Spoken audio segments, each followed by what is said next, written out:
ਕੀ ਗੱਲ ਹੋ ਗਈ ਆ? ਪੈਟਰੋਲ ਮੁੱਕਿਆ? ਪੈਟਰੋਲ ਲੈ ਲਓ। ਮੈਂ ਦੇਖਿਆ ਤੁਸੀਂ ਉਹ ਬੜੀ ਪਿੱਛੋਂ ਆ ਰਹੇ ਪੈਦਲ। ਕੋਈ ਗੱਲ ਨਹੀਂ, ਆ ਲੋ। ਕੋਈ ਗੱਲ ਕਿੱਧਰ ਜਾ ਰਹੇ ਸੀ?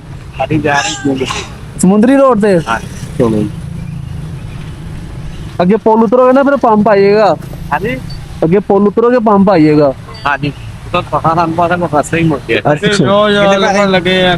ਕੋਈ ਪੈਸਾ ਨਹੀਂ ਜਨਾਬ। ਨਹੀਂ ਭਾਈ, ਨਹੀਂ ਕੋਈ ਪੈਸਾ ਤੁਹਾਡੀ ਇੰਨੀ ਵੱਡੀ ਮਿਹਰਬਾਨੀ ਜਿਹੜਾ ਤੁਸੀਂ ਸਾਨੂੰ ਹਾਇਰ ਕਰਤਾ। ਨਹੀਂ ਵਾਹ, ਸਾਡਾ ਕੰਮ ਆ ਸਾਰਾ ਦਿਨ ਇਹੀ ਆ ਬਸ। ਆਹ ਦੇਖੋ ਲੋਕਾਂ ਦੀ ਖਿਦਮਤ ਕਰਨੀ ਆ।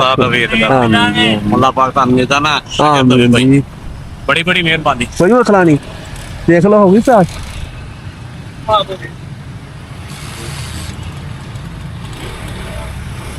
ਭਰਾਵਾਂ ਦੀ ਮੁਸ਼ਕਲ ਹੱਲ ਹੋਣੀ ਚਾਹੀਦੀ ਹੈ, ਬਸ ਅਸੀਂ ਇੰਨੇ ਚ ਹੀ ਖੁਸ਼ ਹਾਂ। ਓਕੇ ਜੀ, ਥੈਂਕ ਯੂ ਭਾਈ। ਓਕੇ।